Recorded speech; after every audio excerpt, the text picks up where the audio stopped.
Assalamualaikum warahmatullahi wabarakatuh. Perkenalkan, nama saya Teddy Putra Pratama dari Instrumentasi Gilang tingkat 2. Nomor NIM 191440039. Di sini saya akan menjelaskan tentang materi transmisi data.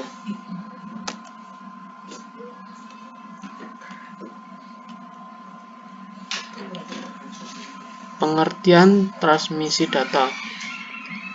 Transmisi data adalah suatu proses pengiriman atau penyebaran data dari pengirim atau transmitter ke penerima atau server. Transmisi data terjadi di antara transmitter dan juga receiver melalui beberapa media transmisi. Tujuan transmisi data digunakan pada beberapa peralatan elektronika, di mana adanya transmisi data adalah untuk dapat menghubungkan antara pengirim dan penerima supaya dapat melakukan komunikasi atau pertukaran data seperti telepon, komputer, televisi, ataupun radio.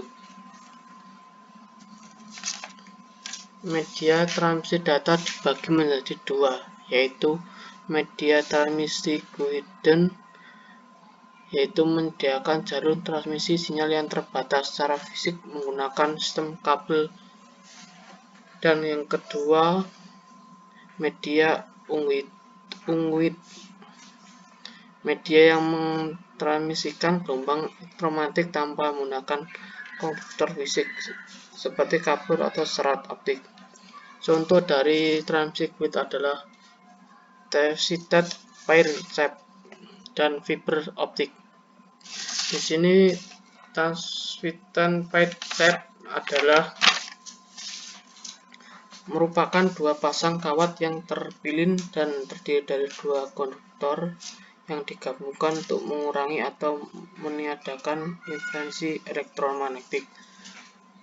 Dan yang fiber optik adalah digunakan untuk transmisi modulasi, terbuat dari kaca dan plastik yang mentransmisikan sinyal cahaya dari suatu tempat ke tempat yang lain. Fiber optik ini sangatlah tahan terhadap elektromagnetik dan dapat bekerja dalam kecepatan tinggi hingga puluhan juta bit digital per detik. Contoh media unguid yaitu satelit. Satelit media transmisi yang fungsi utama menerima sinyal dari stasiun bumi dan meneruskan ke stasiun bumi lainnya. Yang kedua contohnya radio. Media transmisi yang menggunakan gelombang elektromagnetik dan kisaran frekuensinya di antara 3 kHz dan 300 GHz.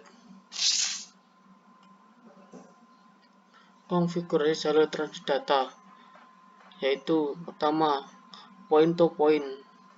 Dalam konfigurasi ini media atau peralatan saling terhubung antara satu peralatan dengan peralatan yang lain tanpa terbagi. Konfigurasi point to point biasanya digunakan pada beberapa peralatan komputer seperti printer yang terhubung langsung dengan PC atau komputer. Point to multipoint dalam proses disebut juga dengan access multipoint, di mana pada saat alat atau media dapat terhubung dengan beberapa alat lainnya. Contoh proses transmisi data yang menggunakan konfigurasi ini adalah penyiaran televisi, penyiaran radio, yang mana satu pemancar radio atau dapat diakses atau terhubung dengan beberapa radio atau televisi.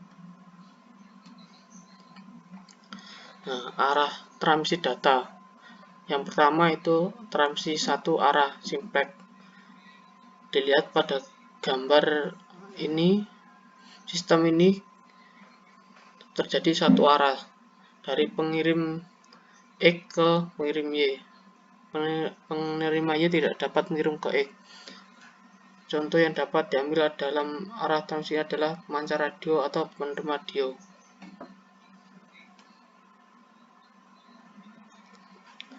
Transmisi bergantian atau hard duplex. Jadi transmisi ini secara bergantian. Sistem komunikasi hanya dapat dilakukan dalam satu arah di antara dua sistem pada waktu yang sama.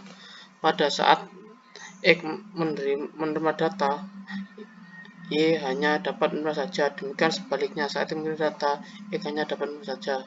Contoh dalam komunikasi radio amatir, jika ingin transmisi maka receiver off. Bisa dilihat dari gambar anime ini.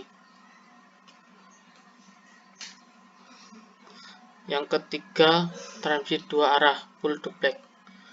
Jadi sistem ini dapat menerima dan mengirim data pada waktu yang bersamaan. Contoh pada sistem adalah telepon.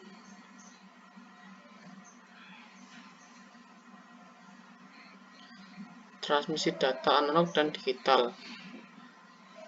Transmisi data analog adalah suatu upaya mentransmisi sinyal analog tanpa memperhatikan muatan.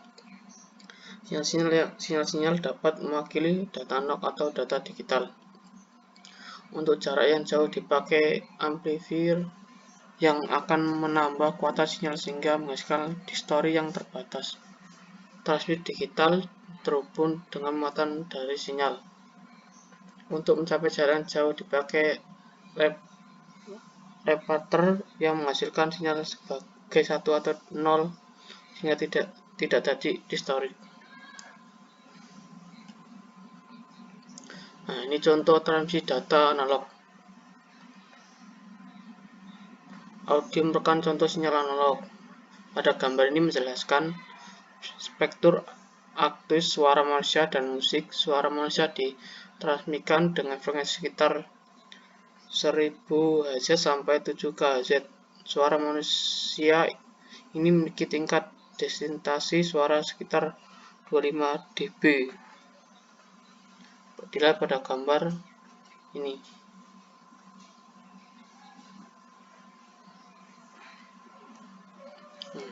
Perbedaan analog dan digital.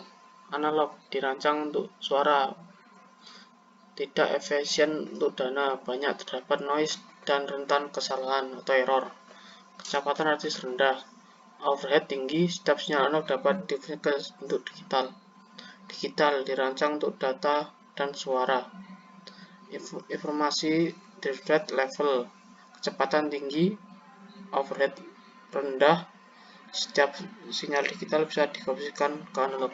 Jadi di sini menurut saya setiap perbedaan analog dan digital itu memiliki kelebihan dan kelemahan masing-masing. Gangguan transmisi.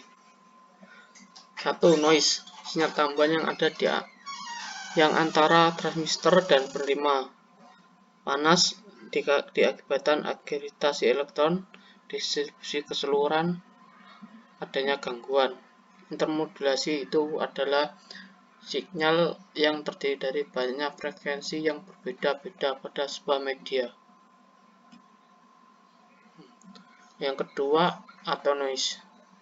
Atonize atau yang biasa disebut dengan roll-off adalah peristiwa di mana sinyal mengalami pelemahan selama melalui kabel atau kawat. Hal ini dikarenakan gelombang sinyal berubah bentuk selama mengalir melalui kabel. Atenoise dapat dipengaruhi oleh fungsi dan panjang kabel. Distorsi ini diakibatkan adanya perubahan bentuk sinyal di sisi penerima sehingga peralatan pada sisi penerima tidak dapat mendeteksi sinyal yang benar. Kapasitas channel. Pertama itu muatan data. Bit per detik. Muatan data yang dapat dilakukan. Bandwidth adalah sebuah gelombang per detik dan dibatasi oleh transistor dan media. Terima kasih. Sekian presentasi dari saya. Mohon maaf kalau ada kurangnya. Wassalamualaikum warahmatullahi wabarakatuh.